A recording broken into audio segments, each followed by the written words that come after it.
All right, ladies and gentlemen, welcome to your video lesson for 3.2 and 3.3. This is on relations and functions and modeling with functions. So make sure you have your notes with you. You should be able to fill them out as you go along. As you fill out your notes, you might find that I go a little bit fast. And that's because I actually don't have you in front of me. So the purpose here for the video is for you to be able to pause this video whenever you need to, or go back in time in the video whenever you need to fit your needs, okay? So if you need to pause it, feel free to do that. If you find that I'm going a little bit too fast. All right, so the warm-up here is related to last class, all right? So the heaviest estimated snow amount from this past storm, there's a storm that went through this place called Rocky Boy, Montana. The storm had 30 inches of snow. Drifts in at least one location were estimated to be about 8 feet high. So here's a car in there. This is a day last year in Montana. All right, so with your groups, it says describe each of the 3 snowstorms. Obviously, we don't have groups, so I'm going to go ahead and describe these snowstorms for you, okay? So as we look at this one, okay, let me grab my pen here.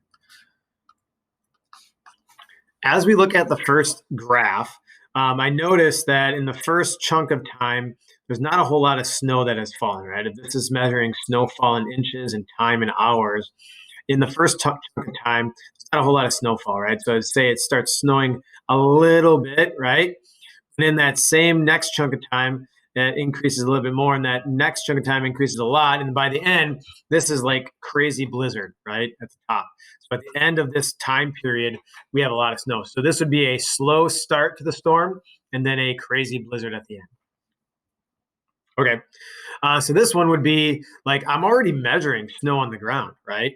This one started at 0, by the way. This one measured with snow on the ground. So you might say like, well, there's 12 inches of snow on the ground or whatever. And then it storms at a steady rate, right? From here to here, there is no change. And then all of a sudden, that snowfall in inches that we're measuring doesn't change again, so it stops. I would say that graph B, we have a little bit of snow on the ground, then it snows a steady amount till about here, and then it stops, and it does not melt, and no snow adds. In this one would be a linear representation of the snow because it is a straight line all the way through. This means that it's snowing. We had no snow at the start, and it's snowing at a steady clip all the way through the time at which we measured it, right? The amount of snowfall changes in inches, right? But the speed at which it's changing does not change, and it's the same constant rate all the way through. All right. So let's move on with our lesson for today. So first, we're going to tackle 3.2, understanding what relations and functions are, okay?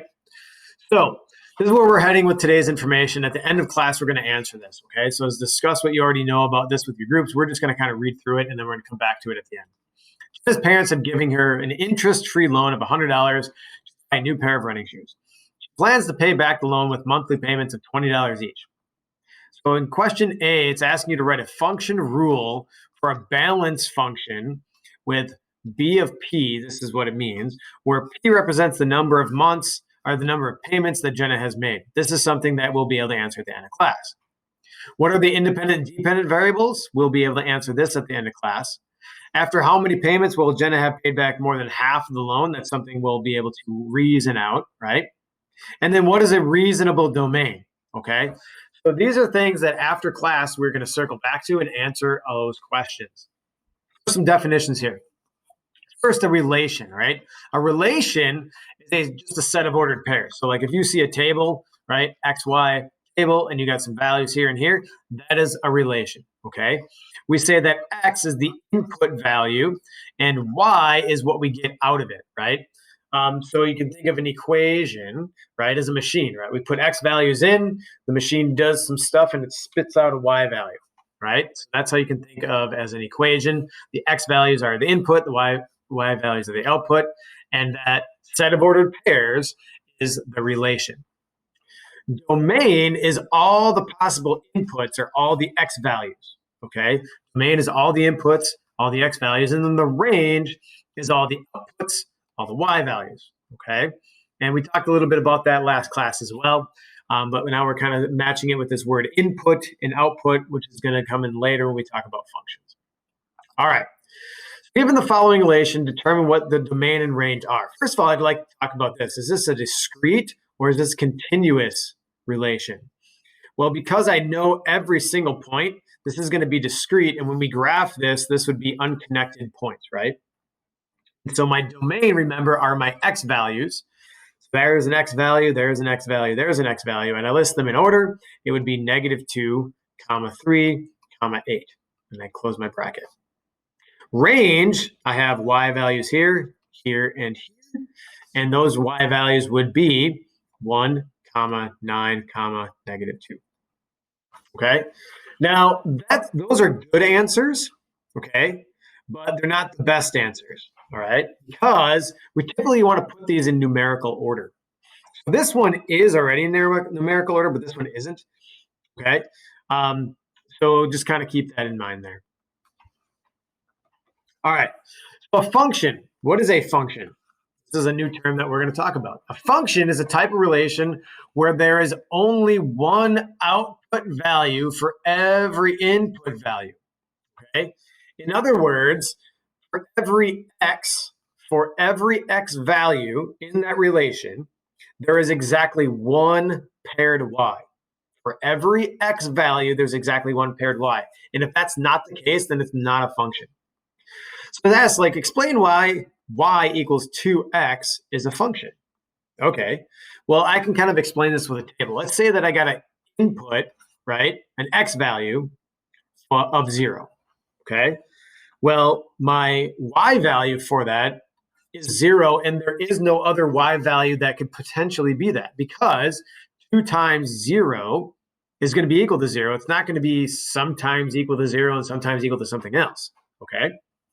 And if I do that with the next value, 1, well, 2 times 1 is 2. So I get 2, right? So my y value is 2, and it's not ever going to be anything else. There's only one y value for my input value, okay?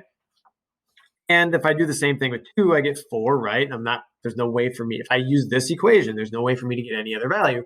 And as you start doing this, you're like, well, clearly that's always going to be the case, right? For every input that I get here, there's only one potential output. And if I look at the graph, which I've kind of prepared for you here, a graph y is equal to 2x.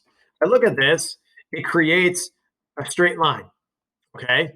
And a straight line is going to tell me that we have a function. We're going to talk a little bit more how this straight line is a function using a specific test, but I wanted to foreshadow that a little bit now.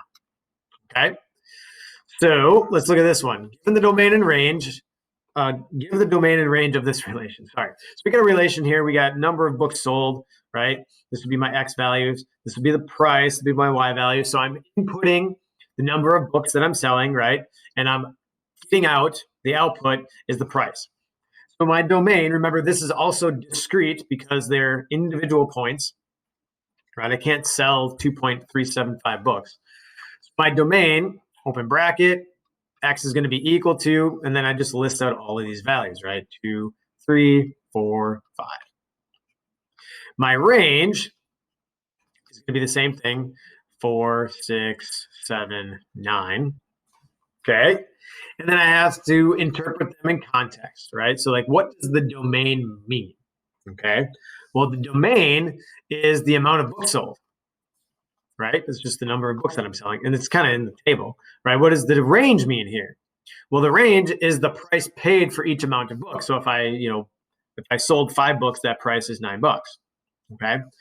Then the question related to what we were talking about before, is this a function or not? So the way to determine this is to look, do I have any x values that map to more than one y value? Well, 2 maps to only 4, 3 maps to only 6, 4 maps to only 7, 5 goes to only 9. So yes, this is a function because x is paired, each x values is paired with exactly one y value. Yes, this is a function. All right, next one. Give the domain and range of the relation. All right, so again, my domain is my x value here. And then range is my y value, sorry there. Want to get my skinnier figure. All right, cool. So then it says give the domain and range, right? And so again, remember the domain is just the set of x values.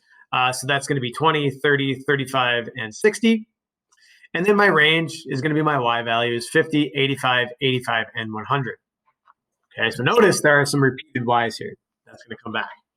Interpret them in context. Well, what does the domain represent? It represents the time that it takes to burn calories. I don't know why I didn't finish typing that. This is the time it takes to burn calories. And then the range is the amount of calories that are burned after each time period. Okay, again, you can pause the video and fill these in. Now, explain why the relation is or is not a function. So, in order to answer that question, I have to say, is every x paired with one y, right? So, in this one, I have 30 going to 50. Yep, that's okay. I have 30 going to 85. I have 35 going to 85, right? And so that's okay. Those are different x's. And so I have 60 going to 100. So is this a function?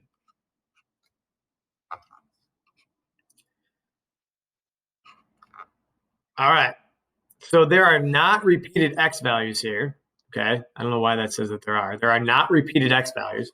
So every x value is paired with exactly one y. This is a function. Okay. So every x value is paired with one y. This is a function.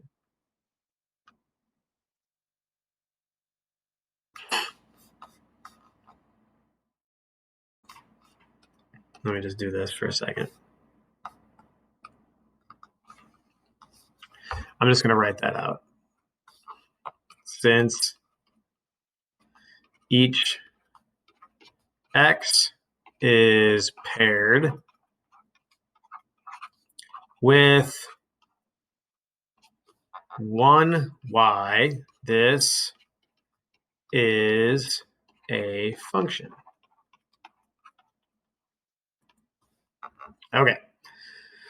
Then discuss, how can I tell if a relation is a function by looking at the table? Well, we can tell if something is a function by saying if you see repeated x values that are mapped to different y values, that it's not a function, okay? If I see repeated x values, let me just get rid of this way. I have to move this. Extend the page. There we go. If I see repeated x values that are mapped to different y values, then it is not a function. So let me give you an example of this here. So if I see a table, okay, and I have my x values and my y values, and I see 2, 3, but then I also see 2, 4. Boom, repeated x values. This is a 2 going to 3, and then a 2 going to 4, okay?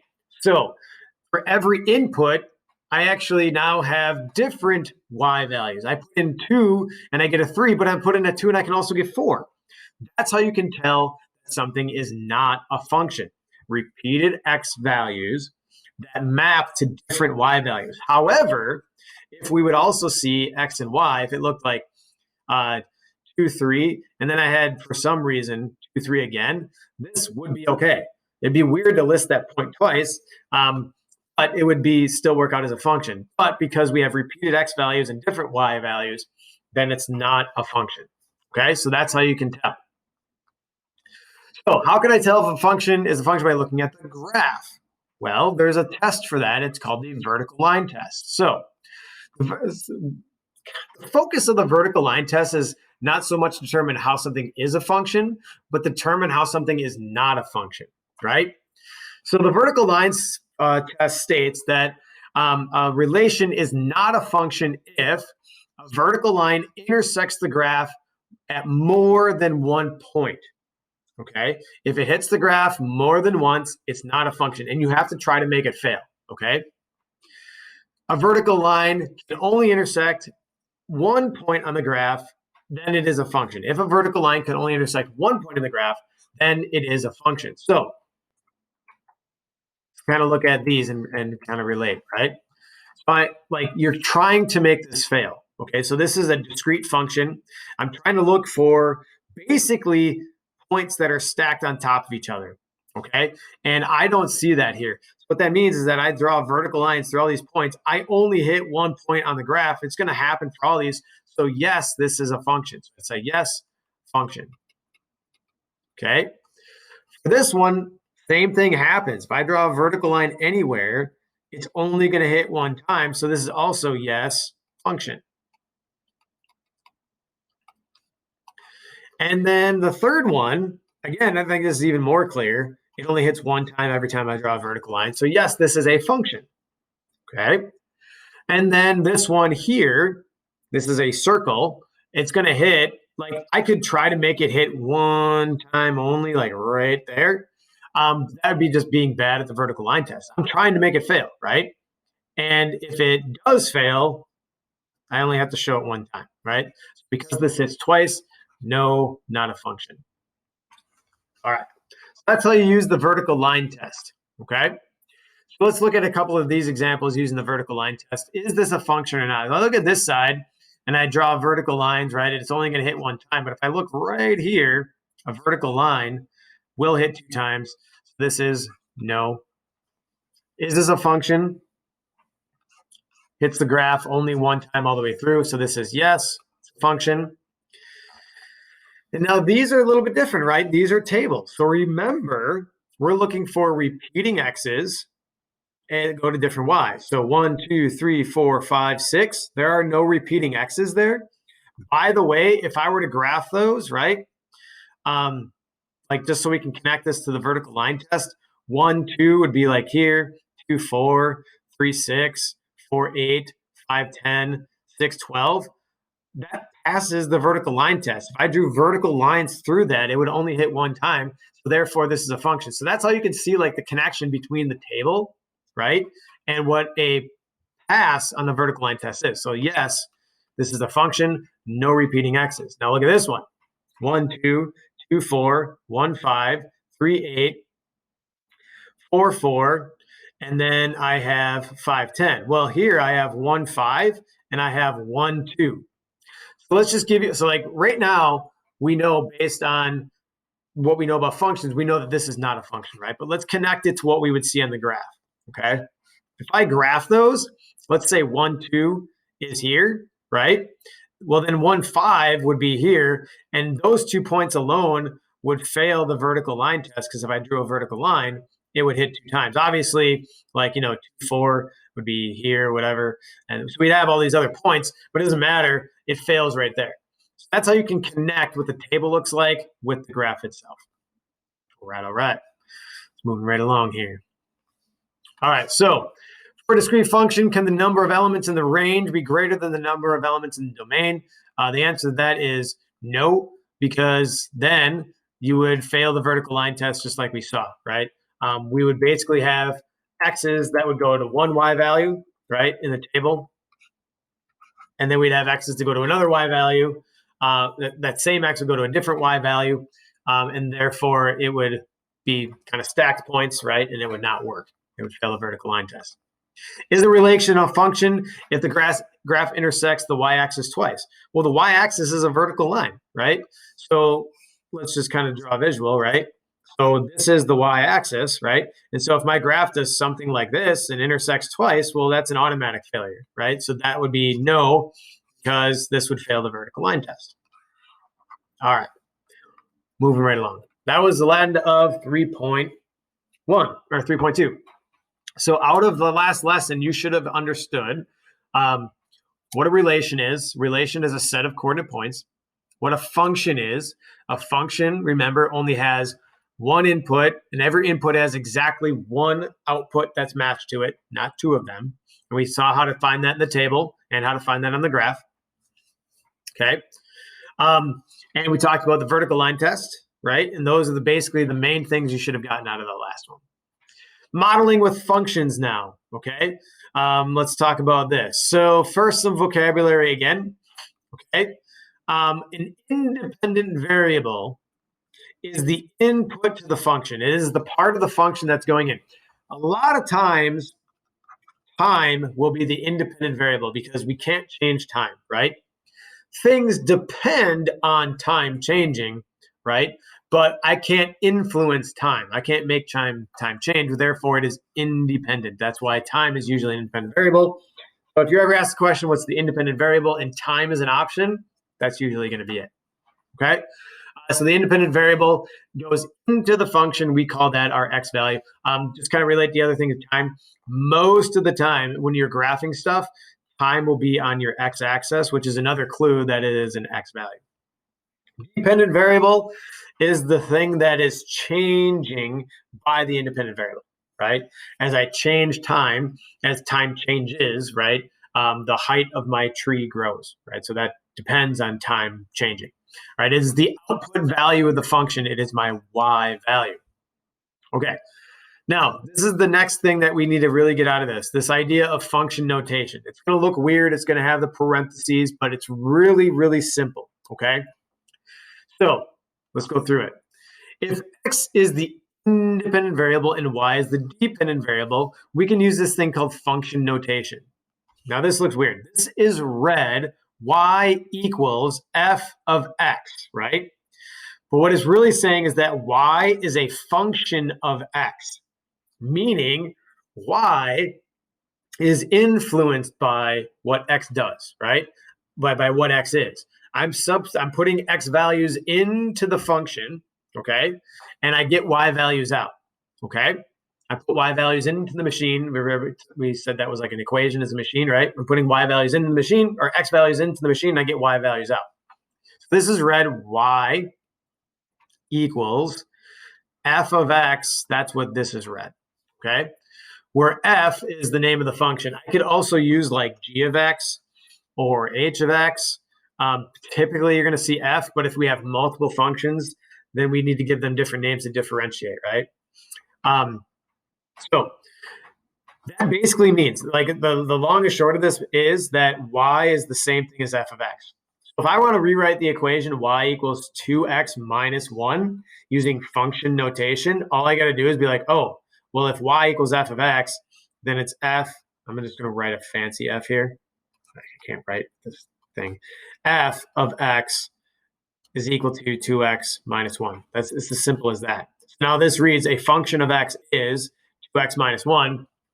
So it's more of a direct way of saying, like, look, I have an independent variable x that's going into this function machine, and I get y values out, and y values are listed as the function of x, okay? Same thing here. If I want to rewrite this in function notation, it's negative 6x minus 5 is equal to, and if y is the same thing as f of x, boom, f of x, done, okay?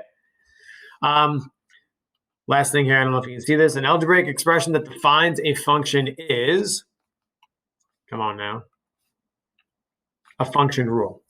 Just want to make sure I can show you that for a function. So an algebraic expression that defines a function is a function rule. So it might sometimes in your independent practice say, write a function rule. That just means use function notation, okay? Use the f of x. All right, moving on here.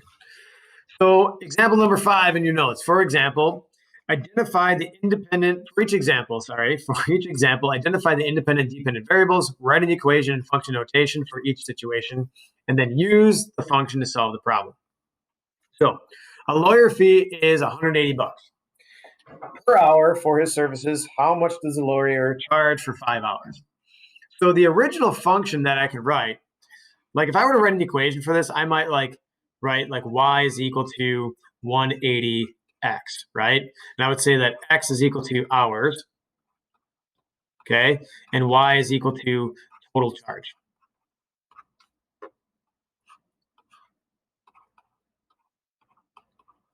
Okay?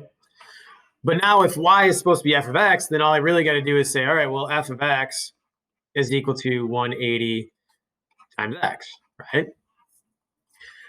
So that would be my function in function notation. And now I have to also say that, like, obviously f of x is equal to the total charge. And now if I want to use this to figure out how much it's going to be for 5 hours, I mean, this isn't really difficult. All I got to do is substitute 5 in for x. But if you notice, x has now 2 locations, right? It's here and it's there.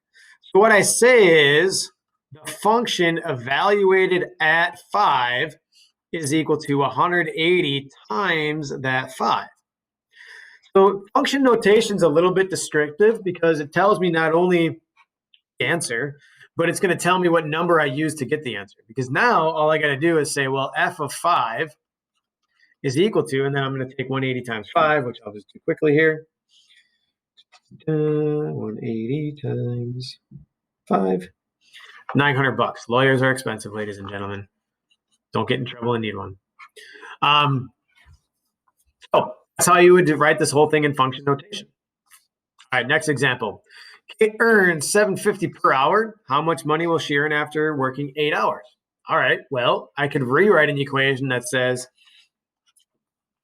that y is equal to her 7.5, and you can add the 0 if you want, don't need it, times x, right? And we would say like x equals hours. We're defining what that means. And then y is equal to total pay.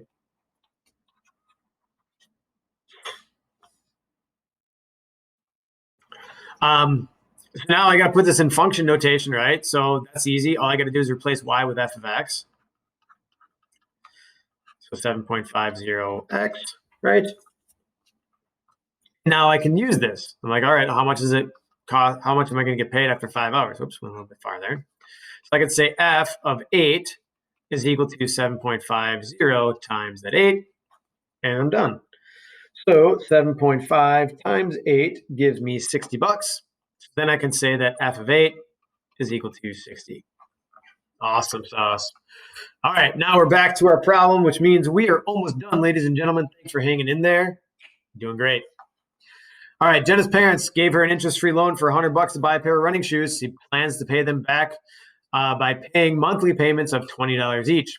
To write a function rule, before this looked like craziness to us, write a function rule.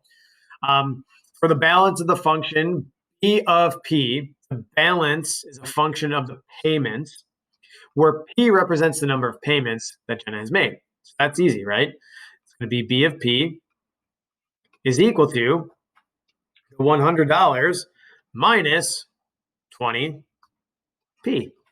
My balance is going to be equal to the original loan amount subtracting $20 every payment I make. Okay, so for instance, if p is equal to 0, well, 100 minus 20 times 0 is 100 minus 0. The balance would be $100. Does that make sense? All right, what are the independent and dependent variables? Remember, the independent variables are the ones that don't change, right? Are the ones that are, the ones that are going into the function. So what's going into the function, that's always going to be that, right? It's always going to be what's inside the function. So my independent variable, I'm just going to abbreviate that with I, is going to be my payments, which we made to be P. My dependent variable, which I'm going to abbreviate as D, is going to be the balance, the B of P. We can call that balance. Okay. After how many payments will Jenna have paid back? More than half of the loan. And this is just something I would reason out, right? So like, what's half the loan? Well, it's $50, right? That's pretty easy to figure out. Half of 100 is 50. Well, how many payments will I have to make back? How many payments will I have to pay back if I want to make more than half? Well, I can only pay $20 at a time. So one payment, right, would be $20, right, that I've paid off, which leaves 80. Two payments is 40, which leaves 60. Three payments would be $60, which would leave 40, and so it's going to be three payments, right? So my balance of three payments, my balance of three, B of 3, would be equal to 100 minus P times 3, right? I'm sorry, 20 times 3. Undo that. 100 minus 20 times 3, which would be 100 minus 60, which would be 40, right? And so we would say three payments.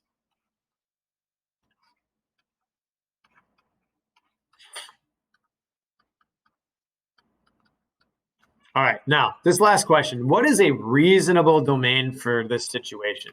A reasonable domain means like basically just kind of like use your brain to see what numbers make sense for this, right? So our domain is what? First, we got to know what the domain is. The domain is the payments, right? That's what's going in. So domain is payments. Well, all right. What are reasonable numbers that would represent payments? Like, would negative numbers make sense? Of course not, right?